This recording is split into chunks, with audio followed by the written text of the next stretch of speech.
Hello everyone, हम start करने वाले हैं अपना जो मेजर सब्जेक्ट है biostatistic and research methodology D pharma 8 semester का।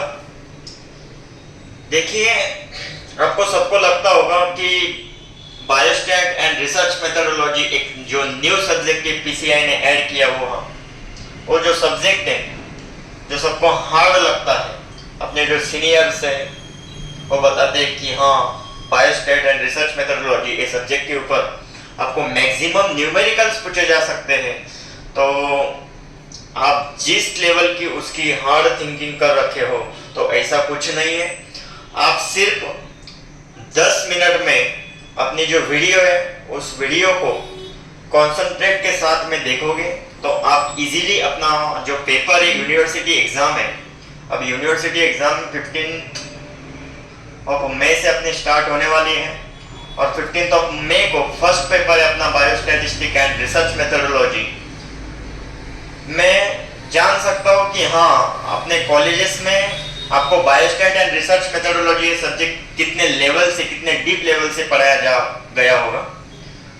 तो उसके बेसिस पर हम देखेंगे कि हमें जितना इजी ट्रिक से यूनिवर्सिटी पॉइंट ऑफ व्यू हमें इस सब्जेक्ट को देखना है और कितने नंबर ऑफ क्वेश्चंस कितने लेवल से पूछे जा सकते हैं वो भी मैं आपको बताऊंगा। तो चलो स्टार्ट करते हैं डी फार्मा 8 सेमेस्टर का बीपीसीपी जो सब्जेक्ट है उसका फर्स्ट यूनिट जो कि है उसका part 1 measure of central tendency. देखिए, हम इसका एक बेसिक इंट्रोडक्शन जानेंगे। हाँ, पहले तो बायोस्टैटिस्टिक की डेफिनेशन जानेंगे कि बायोस्टैटिस्टिक क्या है। जब तक कि हमें सब्जेक्ट का ऑब्जेक्टिव ना समझ में आए तब तक हम उस सब्जेक्ट को पूरे इन डीप लेवल से पढ़ नहीं सकते। करेक्ट ना? ओके, तो बायोस्टैटिस्टिक का मीनिंग जानते हैं। देखिए, स्टैटिस्टिक आया मतलब कि मैथमेटिक्स आया। करेक्ट? जब स्टैटिस्टिक आया मतलब मैथमेटिक आया, मैथमेटिक आया मतलब तो न्यूमेरिकल्स आएंगे और उसी लेवल से हमें उसको जानना है कि बायोस्टैटिस्टिक के अंदर कौन सी क्रोनोलॉजिकल यूज करेंगे तो बायोस्टैटिस्टिक को इजी वे से हम समझा सकते हैं। तो चलो, फर्स्ट यूनिट का फर्स्ट पार्ट जो है, जो आपको सिलेबस में दिया गया है, वो है measure of central tendency. Okay, तो मेजर ऑफ सेंट्रल टेंडेंसी क्या है उसका बेसिक हम पहले इंट्रोडक्शन जानेंगे। बहुत इजी वे से, इजी ट्रिक से आपको बताऊंगा कि मेजर ऑफ सेंट्रल टेंडेंसी क्या है। देखिए, नाम में उसका आंसर जो है लिखा हुआ है कि मेजर, किसको मेजर करना है। देखिए, पहले उसकी डेफिनेशन देखते हैं एज पर बुक क्या है। तो मेजर ऑफ सेंट्रल टेंडेंसी एक सिंगल न्यूमेरिकल वैल्यू है जो कि रिप्रेजेंट करती है पूरे सेट ऑफ डाटा को। देखिए, मान लीजिए आपको 10 वैल्यूज दिए गए हैं, उस 10 वैल्यूज में आपको मेजर करना है कि ये जो डाटा है, जो डाटा दिया गया है, गिवन डाटा है, उसमें ऐसी एक सेंटर वैल्यू को आपको चूज करना है जो कि पूरे डाटा को क्या कर सकती है, रिप्रेजेंट करती है। फॉर एग्जांपल मैं आपको बताता हूं। देखिए, एग्जांपल आपको बताऊंगा। आपको 7 नंबरिंग्स दी गए हैं, 1 2 3 4 5 6 एंड 7। ये 7 लाइंस आपके सामने रखी गई है और इस 7 लाइंस में क्या है, 3 lines from left side, 3 lines from right side. Correct? समझ में आ रही बात? 3 लाइंस फ्रॉम लेफ्ट साइड है, 3 लाइंस कहां है, राइट साइड में है। अब ये जो 3 लाइंस लेफ्ट साइड की है, 3 लाइंस जो राइट साइड की है, उस तीनों लाइंस को ये जो मिडल लाइन है वो क्या कर रही है, इन तीनों को भी क्या कर रही है, रिप्रेजेंट कर रही है। और एक मिडल लाइन है, एक राइट साइड की जो 3 लाइंस है उनको भी क्या कर रही है, रिप्रेजेंट कर रही है। समझ में आ रही है ना बात? ओके, अब इसी को हम क्या बोलेंगे, सेंट्रल वैल्यू। कौन सी वैल्यू आपको रिप्रेजेंट कर रही है, जो सेंटर वैल्यू है वो क्या कर रही है, पूरे होल सेट ऑफ डाटा को क्या कर रही है, जो गिवन डाटा है। ये गिवन डाटा क्या है, 7 लाइंस दिए गए हैं, उसमें से मिडल वैल्यू जो है, सेंटर पॉइंट ऑफ वैल्यू जो है, ये 3 लाइंस को भी रिप्रेजेंट कर रही है, ये 3 लाइंस को भी क्या कर रही है, रिप्रेजेंट कर रही है। तो इसी वैल्यू को हम बोलेंगे सेंट्रल टेंडेंसी और given data of the measure of central tendency. Definition रट्टा मारने की जरूरत नहीं। जब आप कंसेप्ट को समझ में लाओगे कि हाँ दी गई चीज क्या है, सेंट्रल वैल्यू पूरे डाटा को रिप्रेजेंट करेंगी। अब देखिए आप एक सिंगल, यहाँ पर लिखा हुआ है ना, एक सिंगल न्यूमेरिकल वैल्यू जो कि पूरे डाटा को क्या करेगी, एंटायर डाटा, दिया हुआ डाटा। आप इसको अनदर वे से भी लिख सकते हो। एंटायर का मीनिंग, सेकंड डेफिनेशन आप लिख सकते हो होल सेट ऑफ डाटा। अब कोई स्टूडेंट्स होंगे जो कि सावित्रीबाई फुले पुणे यूनिवर्सिटी को बिलोंग करते होंगे। अब सावित्रीबाई फुले पुणे यूनिवर्सिटी में क्वालिटी भी लगती है, क्वांटिटी भी लगती है। तो आप डेफिनेशन को 3 वे से लिख सकते हो। कैसे? एंटायर सेट ऑफ डाटा का मीनिंग आप चेंज करके डेफिनेशन लिख सकते हो whole set of data. Second definition लिख सकते हो टोटल डाटा। थर्ड लिख सकते हो गिवन सेट ऑफ डाटा। समझ में आ रही बात? ओके, तो इसी वे से हम उसको बोलेंगे मेजर ऑफ सेंट्रल टेंडेंसी। समझ में आई है? सबको डेफिनेशन समझ में आई होगी। Okay, second thing is that, अब उसी को सेकंड नेम क्या है, मेजर ऑफ सेंट्रल टेंडेंसी को क्या बोला जाता है? देखिए मेजर ऑफ सेंट्रल टेंडेंसी को बोला जाता है मेजर ऑफ एवरेज, और सेकंड नेम उसको है मेजर ऑफ लोकेशन। क्या नेम है? मेजर ऑफ एवरेज, या तो हम उसी को बोल सकते हैं मेजर ऑफ लोकेशन। देखो आपको क्वेश्चन जब किया जाएगा, इस लेवल की क्वेश्चन से आपको 3 मार्क्स के लिए क्वेश्चन पूछा जा सकता है। Explain in detail measure of average, directly आपको क्वेश्चन नहीं किया जा सकता है measure of central tendency. Question को थोड़ा ट्विस्ट कर दिया जाएगा, जो कि क्वेश्चन आपको पूछा जा सकता है मेजर ऑफ एवरेज क्या है बताइए, या तो मेजर ऑफ लोकेशन क्या है वो तो बताइए। तो आपको उस वक्त बोलना नहीं कि मेरे टीचर ने हमें पढ़ाया नहीं है। ओके, तो क्वेश्चन आपको पूछा जा सकता है या तो एवरेज के बारे में, या तो लोकेशन के बारे में, या तो डायरेक्टली आपको पूछा जा सकता है। ओके, चलो नेक्स्ट पॉइंट को देखते हैं। अब मेजर ऑफ सेंट्रल टेंडेंसी क्या है? तो मेजर ऑफ सेंट्रल टेंडेंसी एक समरी है, जो भी डाटा दिया गया है। देखिए आपको ज्यादा इसके ऊपर फोकस करने की नीड नहीं है, सिर्फ 2 वर्ड्स को आपको याद रखना है, जो कि एक सेंटर वैल्यू रहेगी, पूरे डाटा को क्या करेगी, रिप्रेजेंट करेगी। उसी को हम बोलेंगे मेजर ऑफ सेंट्रल। और वहां उन्होंने बोला है समरी रहेगी, पूरे data dependent on central point, इसके ऊपर डिपेंड सेंट्रल पॉइंट के ऊपर डिपेंड करेगी। करेक्ट? यहाँ खत्म होता है और कुछ बेसिक प्रिंसिपल्स दिए गए हैं इसके रिगार्डिंग एनालिसिस करने के लिए। हाँ, कोई डाटा दिया गया है, एनालिसिस जब करना होगा आपको, जो गिवन डाटा है उसके लिए 3 प्रिंसिपल है, और 3 प्रिंसिपल है उसको हम समझते हैं। बहुत इजी है, और अपना लक्ष्य जो है उसको केंद्रित कीजिए। फर्स्ट थिंग है मीन, सेकंड है प्रिंसिपल, एंड थर्ड है मीडियन। इसको रट्टा मारने की नहीं चाहिए, सिर्फ आपको समझना है मीन होता क्या है, मोड क्या है, मीडियन क्या है।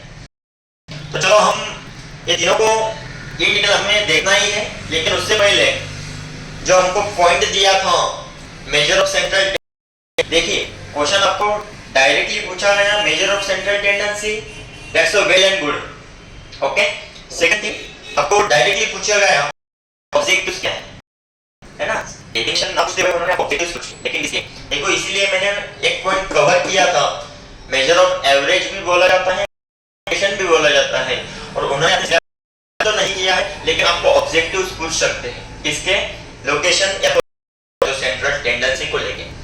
तो देखिए हमारा फर्स्ट ऑब्जेक्टिव क्या है, हमने अभी तक देखा है तो आपको बहुत सारी चीजें समझ में आ गई होगी, लेकिन हम ऑब्जेक्टिव्स को समझते हैं। तो हमें एक फर्स्ट ऑब्जेक्टिव दिया गया है। ऑब्जेक्टिव क्या है फर्स्ट, जो कि मेजर ऑफ एवरेज क्या करता है, पूरे डाटा को क्या करता है ना। देखिए टू प्रेजेंट ह्यूज डाटा, एक मान लीजिए आपको एक पॉपुलेशन काउंट करना, पॉपुलेशन को आपने काउंट किया, तो आप आंसर देते टाइम ऐसा कि हाँ हमने पॉपुलेशन तो काउंट की है, क्लास में इतने बच्चे थे, इस बच्चे थे, इस क्लास में थर्ड क्लास में इतने बच्चे थे, आप डायरेक्टली बताओगे ना, हमने इतनी पॉपुलेशन को क्या किया है, टोटल डाटा दोगे, एक डाटा को एक समरी के फॉर्म में बताओगे, करेक्ट। तो इसी डाटा एक समरी के फॉर्म में क्या करोगे, कंक्लूड करोगे, जिसका यूज किया जाता है वो है मेजर ऑफ सेंट्रल टेंडेंसी। क्या है, measure of central tendency. Okay, तो चलो सेकंड पॉइंट जो है अपना, सेकंड ऑब्जेक्टिव जो है उसको देखते हैं। कंपैरिजन इजियर, कंपैरिजन इजी करता है। कैसे? जैसे कि मान लीजिए, एग्जांपल मैं आपको बताता हूं कंपैरिजन को कैसे इजी करें। एक कंपनी है बाटा, कौन सी है? बाटा कंपनी है। ओके, और एक मानते हैं लिनोफ्लेक्स कंपनी है। ये दोनों बराबर। 2023 में कंपनी का सेल हुआ 8%, बराबर। कंपनी का सेल हुआ % एंड लिनोफ्लेक्स कंपनी का सेल हुआ %। बात को समझिए, एग्जांपल को समझिए। ओके, 2023 में बाटा कंपनी का सेल हुआ, लिनोफ्लेक्स नाम की कंपनी जो है उसका सेल हुआ 12%। अब वही सेल 2024 में बाटा कंपनी का क्या हो गया, 16% चला गया, लेकिन लिनोफ्लेक्स कंपनी का जो कि क्या था 12%। ये एग्जांपल समझिए। 2023 में मैंने बताया कंपनी का सेल रहा 8%, लिनोफ्लेक्स कंपनी का रहा 12%। वही 2020 कंपनी का सेल डायरेक्टली कितना 16, लेकिन लिनोफ्लेक्स कंपनी का कितना रहा 12%। तब क्या हुआ, आप कंपैरिजन इजीली कर सकते हो। क्या कि हाँ, बाटा कंपनी का % से लेकर डायरेक्टली 16% हो गया, लेकिन कितने हुआ 20% रहा। That is a comparison, comparison हो गया। तो आप इसी कंपैरिजन को किसका यूज कर सकते हो, सेंट्रल टेंडेंसी के। समझ। Third objective is to help the decision making. क्या है, आप डिसीजन मेकिंग में क्या कर सकते हो, हेल्प कर सकते हो। कैसे करेंगे उसको भी मैंने आपको एक एग्जांपल बता के उसका क्वेश्चन जो है, प्रॉब्लम जो है वो देखिए। To help the decision making में आपको सेंट्रल टेंडेंसी क्या हेल्प कर सकता है। जैसे कि मैं अभी रिसेंटली बताया, बाटा कंपनी का सेल 6 हो गया, करेक्ट। लिनोफ्लेक्स कंपनी का सेल 2 इयर्स में रिमेन्स कांस्टेंट रहा, कांस्टेंट रहा।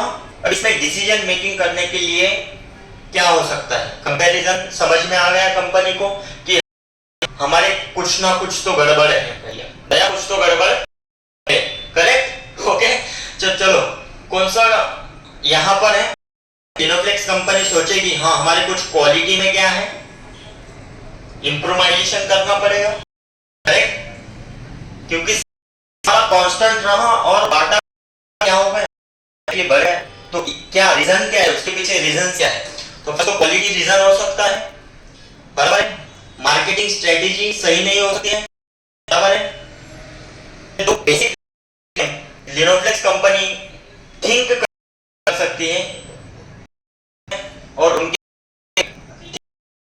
क्वालिटी में इंप्रूवमेंट, मतलब डिसीजन क्या हो गया, मेकिंग हो गया। तो ये सारे ऑब्जेक्टिव्स थे एवरेज और कैन से लोग टेंडेंसी के। देखिए हमने अपने 2 पॉइंट्स जो है उनको कवर किया है। फर्स्ट था सेंट्रल टेंडेंसी, उसके थे ऑब्जेक्टिव्स। अब हम बात करेंगे टाइप्स देखे थे एवरेज के और प्रिंसिपल्स देखे थे एवरेज के। वो तीनों ऑब्जेक्टिव्स को, वो तीनों टाइप्स को हम कोरिलेट करेंगे हमारे टाइप्स ऑफ एवरेज के साथ में। टाइप्स ऑफ एवरेज अपने सिलेबस कॉपी में, लेकिन इन केस जब आप 10 मार्क्स में पूछा गया, देखो ऐसा कभी-कभी होता है जिस क्वेश्चन की वैल्यू नहीं है वो क्वेश्चन आपको 10 मार्क्स में पूछा जाता है, करेक्ट ना। आपने एक होगा तो उस हिसाब से सब मान लीजिए क्वेश्चन आपको मेजर ऑफ सेंट्रल टेंडेंसी पूछा गया 10 मार्क्स को, तो आप क्या लिखोगे। तो एडिशनल में मैं आपको टाइप्स जो है एवरेज के या तो सेंट्रल टेंडेंसी के वो टाइप्स मैं आपको बताऊंगा। तो टाइप्स है, कितने टाइप्स है, 3 हैं। तो कौन से हैं वो देखते हैं। One is a mathematical, second one is a positional and third one is a commercial. बात समझ में आ रही है। आपको किसी ने पूछा एवरेज के टाइप्स क्या है, तो आपको बताते आना चाहिए कि हाँ टाइप्स ऑफ एवरेज बेसिक है 3 है। उसमें फर्स्ट जो है जो कि है मैथमेटिकल, सेकंड है पोजिशनल एंड थर्ड है कमर्शियल। ओके, तो चलो देखते हैं मैथमेटिकल क्या होता है। अब आपको समझ में आ रहा होगा कि मैथमेटिकल एवरेज मींस मैथमेटिकली आपको उसको कैलकुलेट, पोजिशनल उसके पोजीशन के बेसिस पर उसको क्या किया जाएगा, सिलेक्ट किया जाएगा, एंड थर्ड रहेगा कमर्शियल, उसके इकोनॉमी के ऊपर उसको क्या करेगा, सिलेक्ट करेगा। ओके, हमें उसके बारे में इतना इन डिटेल देखना नहीं है, सिर्फ हमने टाइप्स को क्या कर दिया है, इनलिस्ट कर दिया है। अब देखिए मैथमेटिकल के अंदर बेसिकली हमने तीन प्रिंसिपल्स देखे हैं। फर्स्ट है मीन, सेकंड है मोड एंड यही तीनों प्रिंसिपल्स का आप एक चीज देखिए, इनको तीनों दो टाइप्स में डिवाइड किया गया है। देखिए जो मीन प्रिंसिपल था उसको क्या किया गया है, मैथमेटिकल के अंदर प्लेस किया गया है। सेकंड मीडियन एंड मोड जो है उनके बेसिस ऑफ पोजीशन उसको क्या किया है, क्लासिफाई किया हुआ है। आप इसको इतना इजीली मत लीजिए, लेकिन उतना इजी भी है। आप सब्जेक्ट को हार्ड समझोगे उतना आपको लगेगा, जितना उतना आपको इजी रहेगा। आपके सिलेबस में जितने पॉइंट्स दिए गए हैं उसके सारे पॉइंट्स को मैंने कवर किया है। तो चलो मीन के बेसिक तीन टाइप्स हैं। फर्स्ट है arithmetic mean and harmonic mean. आपने ये सारे साइड हेडिंग्स को इनलिस्ट भी किया तो रहेगा, और साइड हेडिंग्स में तो कि इतना okay. Arithmetic, geographic and positional के अंदर median and mode, and commercial के अंदर ये moving average and composite average. ये बेसिक थ्री टाइप्स का क्लासिफिकेशन है, लेकिन हमें सिर्फ और सिर्फ मैथमेटिकल एंड पोजिशनल के बारे में इन डिटेल जानकारी लेनी है। तो चलो अपना जो फर्स्ट पॉइंट है उसको समझते हैं, मीन क्या है। ओके, मीन क्या है, उसके अंदर जो फर्स्ट टाइप है देखिए, कोई दूसरा अरिथमेटिक मीन। आप कंफ्यूज मत होना कि हाँ अरिथमेटिक मीन आया था, अलग चीज है, उसका टाइप है, उसका क्लासिफिकेशन है। नो, मीन को ही सेकंड नेम है अरिथमेटिक मीन। अब उसी को हम समझते हैं अरिथमेटिक मीन क्या होता है। देखिए अरिथमेटिक मीन की डेफिनेशन बहुत कुछ हार्ड नहीं है, समझने के लिए इजी है, आप आपके लैंग्वेज के अंदर सकते हो। देखिए पेपर के अंदर आपको बहुत सारी चीजें लिखनी, आप तो न्यूटन नहीं करेक्ट, तो आप करके डायरेक्टली पूरा आपको कंप्लीटली लिखना नहीं है, आपको चीजों को समझना है, कंसेप्ट। जब आप उस कंसेप्ट को समझोगे तो ऑथर के लिख सकते हैं, करेक्ट। तो चलो देखिए फर्स्ट चीज मैंने बताई, तो मीन कोई दूसरा नाम मैंने बताया है, अरिथमेटिक मीन है। तो अरिथमेटिक मीन और मीन हो गई ना। चलो अरिथमेटिक मीन की definition is average of all items given in a series. Example बताऊंगा, एग्जांपल से आपको समझ आएगा। अरिथमेटिक मीन की मैंने आपको डेफिनेशन बताई है, simple average of all items given in a series. एक सीरीज के अंदर जितने आइटम्स दिए गए हैं उनके टोटल एवरेज मतलब कि क्या होता है, अरिथमेटिक मीन, उसको मीन बोलते हैं। समझ में आई है बात। देखो अब एग्जांपल जाओ, चलो इधर ही आते हैं।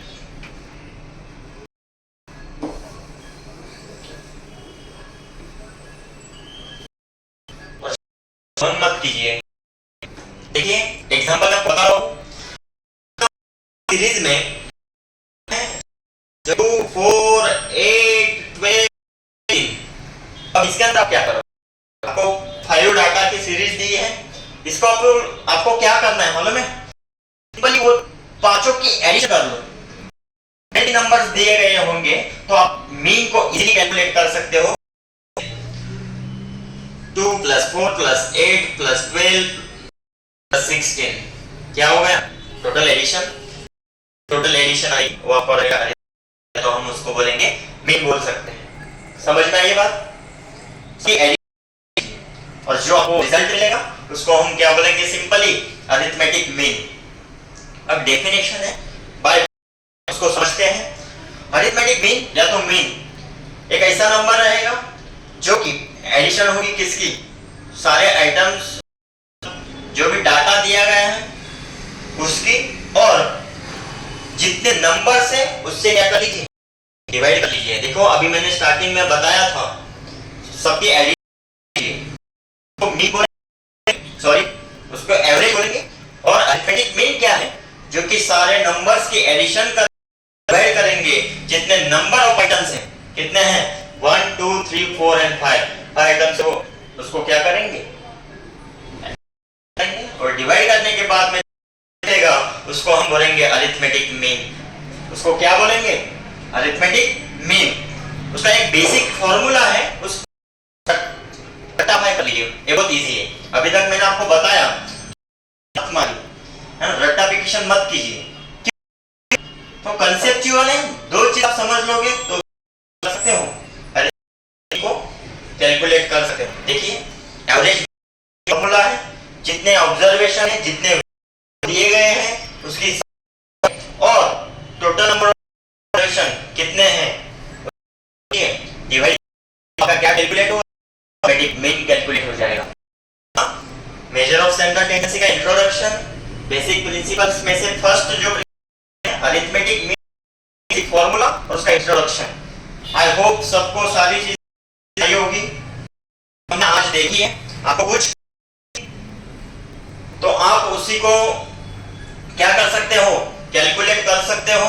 जो क्यूरीज होंगी आप कमेंट बॉक्स में जरूर लिखना, आपकी क्यूरीज को मैं रिजॉल्व करने की जरूर कोशिश करूंगा। ओके, नहीं समझ में आया होगा तो आप उस पॉइंट को क्या करना है, मेंशन करना है, तो उसके से एक आपको क्या करूंगा, वीडियो शेयर कर दूंगा। Thank you so much.